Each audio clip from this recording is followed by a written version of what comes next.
আচ্ছা, আপনি যেটা বললেন যে ও আ নিজেকে শর্ট করলো। তো সেই যে ব্যথাটা, সেই ব্যথাটা কি ইয়েস, ও ফিল ইয়েস। করে? প্রত্যেকে ফিল করে। ইভেন শুধু তাই নয়। মানে আমাদের যেকোনো ট্রমা, যেকোনো ভয় বা যেকোনো ইলনেস সেটাও কিন্তু পাস্ট লাইফ থেকে মেক্সিমাম ক্ষেত্রে আসে। আচ্ছা, হ্যাঁ, যেটা আজকের মর্নিং এ একটা সেশন ছিল আমার। অনেক এজেড আ 65 প্লাস হবে উনার এবং অনেক দূর থেকে এসছেন। আমার মানে ভালো লাগলো যে এত সচেতন উনি এসছিলেন। উনার রিলেশনশিপ প্রবলেম। আর 2nd আরেকটা কজ ছিল সেটা হচ্ছে উনার কথা বলতে গেলে খুব প্রবলেম হয়। তো উনি ভালো সার্ভিস করতেন রিটায়ারমেন্ট বাট কথা বলতে গেলে আটকে যায় কথাগুলো। বা হয়তো বলতে চাইছে মনের ভাব কিন্তু কিছুতেই বলে উঠতে পারে না। অনেক ট্রিটমেন্ট করেছে, অনেক থেরাপি নিয়েছে। সবাই বলছে এটা ফিজিক্যাল কোনো প্রবলেম নয়, ফিজিক্যাল ইস্যু নয়। কিন্তু এটা পুরোটাই মানসিকভাবে। কিন্তু সেটাও চিকিৎসা করেছে, কোনোভাবেই ফল হয়নি। দেখতে এসে সত্যি কি এটা উনার মানসিক রোগ নাকি যাই হোক এটা পাস্ট লাইফ এর সাথে কোনো কানেকশন আছে কিনা। তিনি যখন দেখছেন আজকে মর্নিং এই হয়েছে জাস্ট আ বলছে যে, "আমি হারিয়ে গেছি জঙ্গলে।" আমি বললাম, "দেখো তো দেখুন তো ওটা কোথা থেকে আপনার সাথে এসেছিল কিনা নাকি এটা নিছকই আপনার মনের ভুল?" বলছে, "আমি দেখছি আমি একটা জঙ্গলের মধ্যে রয়েছি। ৭-৮ বছর বয়স। পিকনিক করতে মানে পিকনিক করতে গেছিল, গিয়ে হারিয়ে গেছে, পথ হারিয়ে গেছে।" দিয়ে বলছে যে, চারিদিকে হিংস্র জন্তুর আওয়াজ ভেসে আসছে।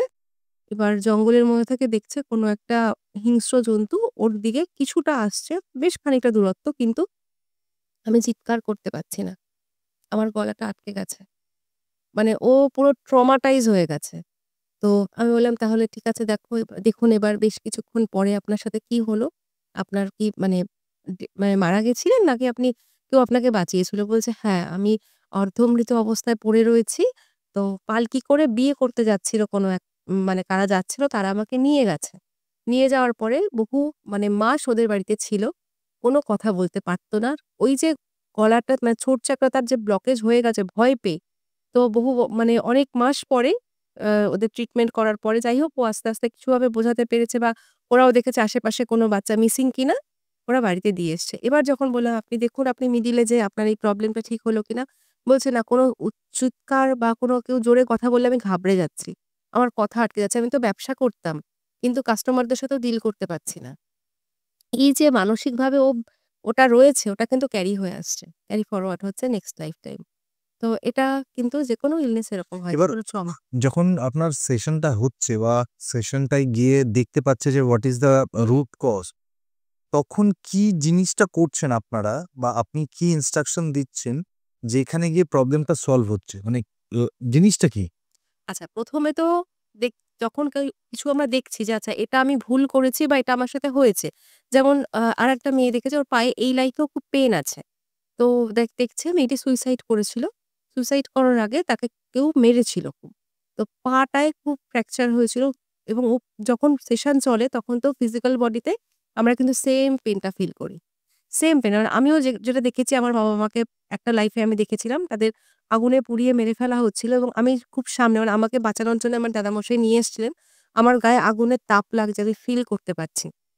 কেউ দেখছে পাহাড় থেকে পড়ে যাচ্ছে তার স্পাইনে তার প্রবলেম, এই লাইফেও প্রবলেম। যেহেতু তার ওটা ছিল। ফিজিক্যাল বডি তো বহু বছর জন্ম করে চেঞ্জ হয়ে গেছে। তো থাকার তো কথা না। তাহলে ব্যথাটা কোথায় আছে? ব্যথাটা তার সাবকন্সিয়াস এ তার ধারণায় আছে। আচ্ছা। যখন ওই ধারণা থেকে তাকে আস্তে, আস্তে রিমুভ করা হচ্ছে প্রসেস এর মাধ্যমে, কিছুটা হিলিং থাকে এখানে। যখন মেয়েটি দেখছে যে তার ব্যথাটা রয়েছে, যখন বললাম, "তুমি রিলিজ করো, এটা তোমার মেমোরিতে রয়েছে। তুমি পারবে রিলিজ করতে।" প্রসেস এর মাধ্যমে করা হলো। আস্তে, আস্তে সেশনের পরে মানে ইমিডিয়েট কিন্তু চেঞ্জ হয় না। যদি সেটা হয় তাহলে সেটা বলবে সে মিথ্যা কথা বলছে। কখনোই সেটা সম্ভব না। যেমন আমরা মেডিসিন নিচ্ছি। মেডিসিন একটা কোর্স থাকছে বা অ্যান্টিবায়োটিক নিচ্ছি। একটা মিনিমাম কোর্সের পরে গিয়ে আমাদের হেলথ ইমপ্রুভ হচ্ছে। এক্সাক্ট এটাও সেরকম হয়। যে যখন সে দেখে নিচ্ছে অ্যাকচুয়ালি ক্লোজার পেয়ে যাচ্ছে। সে বুঝতে পারছে এখান থেকে তার মানে এটা আমার সাথে এবং কাট করা হয়। এনার্জি লেভেলে তার সাথে যে নেগেটিভ কটটা তার ধারণাটা তার সাথে রয়েছে সেটা যখন আমরা কাট করে দিই, তখন আস্তে, আস্তে সেই পাস্ট এর এনার্জি সে পাস্টেই রিলিজ করে দেয়। প্রেজেন্ট লাইফ এ ধীরে, ধীরে উইদিন ফিউ মান্থস বা ফিউ ইয়ার্স এ সে কিন্তু সেখান থেকে রিমুভ করে যায়। একদম ঠিক হয়ে যায়। ওকে। আ আমাকে এইরকম বলুন যে ধরুন কেউ কোনো একটা কাজ করছিল এবং সে মারা গেছে। অসমাপ্ত কাজ। সে কি সেটা এই পাস্ট মানে পাস্ট থেকে প্রেজেন্ট এ ওটাকে ক্যারি ফরওয়ার্ড করে? একদম করে, একদম করে। যদি তার স্বাভাবিক মৃত্যু হয় তাহলে তার সোল সেটা মানে চুজ করতে যদি তার গুড কার্মা থাকে, তাহলে তার হাতে সেই পাওয়ারটা থাকে যে আমি এই লাইফে আসবো। আমি যেটা ইনকমপ্লিট রেখেছি কাজটা সেটা আমি করব। কিন্তু যদি তার অ্যাক্সিডেন্টাল ডেথ হয়, মানে তার সুইসাইড হয় কিংবা তার যদি মানে মার্ডার করা হয়, তাহলে তার কাছে সেই মানে ক্ষমতাটা তার থাকে না। তাকে ওয়েট করতে হয় বেশ কিছু বছর। কিন্তু সে কখনো না কখনো ফিরে আসে তার অসমাপ্ত কাজগুলো। ইভেন সেটা রিভেঞ্জ যদি বা হয়। এরকম আমি দেখেছি। কিরকম বাহ! কিবা? এবার দেখা গেছে একটি মেয়ে এসছিলেন। এটাও খুব ইন্টারেস্টিং একটা ঘটনা ছিল। আসলে সবটাই ইন্টারেস্টিং, একেকটা একেক রকম থাকে। হ্যাঁ। তিনি দেখতে তারও মেক্সিমাম আসে রিলেশনশিপ যেটা আমাদের সবচাইতে বেশি বদার ফিল করে, কষ্ট দেয় বা ফিন্যান্সিয়াল একেকজনের একেক রকম। হেলথ নিয়ে আসে সেটা একটু কম। মানে বেশি আসে রিলেশনশিপ নিয়ে। তো মেয়েটির হাসব্যান্ডের সাথে রিলেশনশিপে খুব প্রবলেম হচ্ছে। অলমোস্ট মানে ডিভোর্সের দিকে এগোচ্ছে। সে দেখতে এসছে যে কেন তার সাথে এটা হচ্ছে। তো সে যখন দেখছে সে পুরো মানে যখন আমি স্টার্ট করলাম আমি বললাম, "বলো তুমি কোথায় গেছো? কি দেখছো?" জাস্ট সে বাঙাল ভাষায় কথা বলা শুরু করল। সে এই লাইফে মানে আফটার সেশন সে বলল, "আমার ফ্যামিলিতে কেউ বাংলাদেশে বিলং করে না। আমি তো বলতেই পারি না। আমার মা-বাবাও বলতে পারে না। আমার ইন-লজ আমার ফ্যামিলিতে কেউ বলে না। সুতরাং আমার সেটা বলার কথা নেই" এবং আ সেশনটা অলমোস্ট ৩ আওয়ার্স হয়েছিল পুরোটা। এবার ও বলছে, আমি তো বাঙাল বলতে পারি না, নতুবা আমি বলে বোঝাতে পারতাম।" কত সুন্দরভাবে ও বলছে। তো এবার খুব সুন্দরী ছিল। এটা কি রেকর্ড করার কোনো ব্যবস্থা না রয়েছে রেকর্ড সেশন? করা নেই কারণ সেশনটা তার পুরোটাই মনে থাকে। আফটার সেশন তার আরো ভালো মনে থাকে।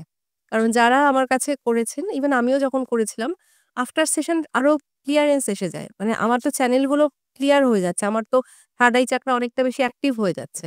তখন আমার মধ্যে যখন পাস্ট আর প্রেজেন্ট এ আমি দুটো কম্পেয়ার করছি, তখন বুঝতে পারছি আর এটার জন্য এরকম হচ্ছে।